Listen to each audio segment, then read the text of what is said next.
कहते हैं माँ अपने बेटी के लिए अपना सारा जिंदगी कुर्बान कर देती है।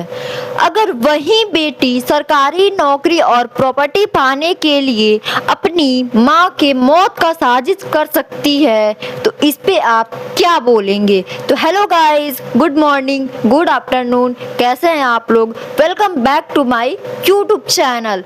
जी हाँ, सरकारी नौकरी और प्रॉपर्टी हासिल करने के लिए एक लड़की ने अपने ही माँ को मार डाला। बस आप लोग इस वीडियो में बने रहें, मैं इस वीडियो में सारी चीज़ें बताने वाली हूँ और उस लड़की का फोटो भी लगाने वाली हूँ जिसने अपनी माँ को मौत के घाट उतार दिया। हाँ, ये घटना बिल्कुल सच है जो आप सुन रहे हैं। तो ये घटना है रायपुर की। तो रायपुर में एक लड़की ने अपने ही माँ की मौत की रची साजिश, वो भी अपने चाचा और चाचा के बेटों के साथ मिलकर। जी हाँ, कुछ दिन पहले उस लड़की के पापा का डेथ हो गया था, वो मर गए थे और उसके पापा का सरकारी नौकरी था जो कोर्ट में था। उनके पापा के मरने के बाद लड़की को पूरा ये आशा था कि वो जॉब उसे ही मिलेगा, वो सरकारी नौकरी उस लड़की को ही मिलेगा, लेकिन नहीं, जब बीवी जिंदा है तो बेटी को सरकारी नौकरी क्यों मिलेगा। ये सब आपको भी सारी चीज़ें पता है। तो लेटर आता है कि लेटर जब आया सरकारी नौकरी का ज्वाइन करने का, तो उसमें उस लड़की का नाम ना लिखकर उसकी मम्मी का नाम लिखा हुआ था। ये चीज़ देखकर वो दंग हो गई और बोली, माँ इसमें तो तुम्हारा नाम लिखा है, यहाँ तो मेरा नाम होना चाहिए था। लेकिन उसकी मम्मी क्या बोली कि बेटा आज नहीं तो कल सब तेरा ही है, मैं नहीं रहूँगी तो ये सारी चीज़ें तेरी हो जाएंगी। माँ के नाम पे जॉब का जो ज्वाइनिंग लेटर होता है उसमें उसकी मम्मी का नाम था, वो उससे देखा नहीं गया और उसने अपने ही चाचा और चाचा के बेटों के साथ मिलकर अपनी माँ के मौत का रची साजिश। उसने 7 करोड़ रुपए दिए थे अपनी माँ को एक्सीडेंट करके मरवाने के लिए। यार मैंने तो जब ये सुना मैं तो दंग रह गई कि एक बेटी ऐसा कैसे कर सकती है। ऑफ कोर्स कर सकती है, अभी तो यही चल रहा है। हमारे देश की लड़कियां रोज एक नए कारनामे करके अपना झंडा गाड़ रही। यहाँ लग रहा है कि कोई कंपटीशन चल रहा है कि कोई लड़की इसमें पीछा ना रह जाए। कोई बॉयफ्रेंड के चक्कर में अपने माँ बाप बहन को सफाया कर देती है, तो कोई, भाई साहब जितना बोला जाए उतना कम है। लेकिन इस लड़के पर मैं दंग हो गई कि एक सरकारी नौकरी और प्रॉपर्टी के लिए इसने अपनी माँ को मार दिया। अरे भाई आज नहीं तो कल तुम्हारा ही था, किसी और का तो होता नहीं, थोड़ा इंतजार कर लेती। आखिर तुम्हें माँ को मार के क्या मिला। ऐसे घिनौनी काम करने से पहले तुझे थोड़ा सा भी शर्म नहीं आया। तुझे थोड़ा सा भी अंदर से ये नहीं हुई कि जिस माँ को मैं मार रही हूँ उस माँ के कोख में मैंने 9 महीने बिताए हैं और आज जो 24 साल की हूँ वो सारी चीज़ें मेरी माँ की देन है, मेरी माँ का पूरा मेहनत है जो यहाँ तक तुम पहुँची हो। तुम भी वकील का पढ़ाई कर रही थी, तो फिर तुम अपना पढ़ाई छोड़ के तुम्हें उस नौकरी का क्या लालच था कि तुमने इतना, तुम्हें पैसा और नौकरी का लालच हो गया कि तुमने अपनी माँ को ही मार दिया।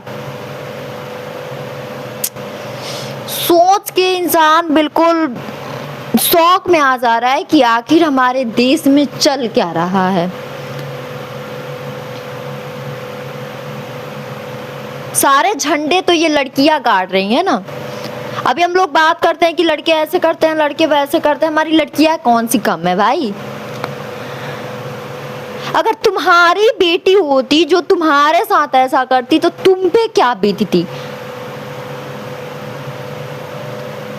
तुम्हारा ये जो केस आया है ना फ्रेंड्स हम लोगों के सामने, इस केस को देख के अधिकांश माँ यही बोल रही है कि भगवान हमें बच्चे देना तो अच्छे देना, वरना मत देना। हम ऐसे ही बिना संतान बिना बाल बच्चे के रह लेंगे, लेकिन ऐसी औलाद तो मत ही देना। अब मैं इससे बिल्कुल सहमत भी हूँ कि भगवान अगर औलाद दो और बाल बच्चा दो, बेटा या बेटी कुछ भी दो, ऐसा दो तो जो सही हो, सही काम करे। ऐसा मत दो कि उसकी वजह से माँ बाप को शर्मिंदगी महसूस हो, उन लोगों का इज्जत डाउन हो, उन लोगों का शर्म से ये क्या बोलते हैं माथा नीचे हो जाए, या फिर वही बच्चे मिलके अपनी माँ बाप के मौत का साजिश ना करे। यहाँ तो बाहर के लोगों से हम लोग डरते थे कि बाहर निकलने पे ऐसा कुछ ना हो जाए, वैसा कुछ ना हो जाए, लेकिन अब तो अपने बेटे या बेटियों से डर लगने लगी है। कम से कम ये तो मेरे ख्याल से अभी तक ये तो सुनने को नहीं मिला है कि एक बेटे ने अपनी माँ को मार दिया। एक बेटियां, ये जो बेटियां इतने झंडे गाड़ रही हैं, इतने झंडे गाड़ रही हैं कि इनका कोई मुकाबला ही नहीं है। मुझे अंदर से भी इतना ज्यादा गुस्सा आ रहा है कि मैं बता नहीं सकती हूँ आप लोगों को। और जब पुलिस उससे पूछताछ कर रही है ना, बिल्कुल बेशर्मों की तरह वो जवाब दे रही है और बिल्कुल बेशर्मों की तरह वो चल रही है, जैसे श्रेया गोयल चल रही थी।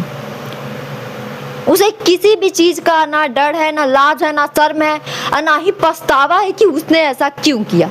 थोड़ा देर के लिए तुम सोचती तो सही, थोड़ा देर के लिए तुम सोचती तो सही कि अगर मेरी माँ जिंदा रहती है, आज नहीं तो कल सारी प्रॉपर्टी, सरकारी नौकरी मेरा होगा। तुम जो अपने चाचाओं के साथ मिलके ये साजिश रच रही थी, क्या वो चाचाएं तुम्हें कल छोड़ देते? जिनके साथ भी तुम ये साजिश कर रही थी, उस पापा तो पहले ही मर चुके थे, माँ को तूने मार दिया। अगर तुम नहीं पकड़ी जाती तो तुम्हें थोड़ा सा भी अंदाजा है कि तुम्हारे साथ क्या हो सकता था?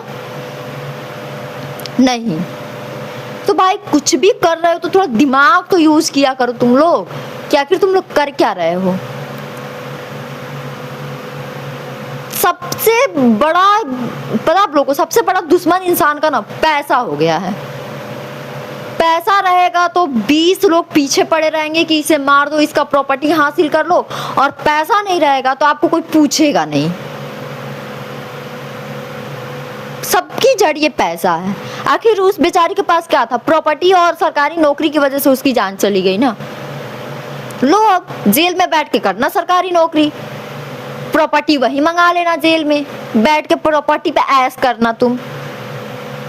बेशरम लड़की कहीं की, थोड़ा सा भी लाज शर्म नहीं है इन लोगों को। तो गाइस सॉरी, थोड़ा सा मुझे ज़्यादा गुस्सा आ गया था इन सारी चीज़ों पे। तो आप लोग इस बारे में क्या बोलना चाहते हैं, आप लोग की क्या राय है, आप लोग कमेंट में ज़रूर बताएं। और हाँ, मैं फिर कल आऊँगी एक न्यू वीडियो लेके। अभी के लिए थैंक यू, बाय बाय, मिलते हैं हम नेक्स्ट ब्लॉग में।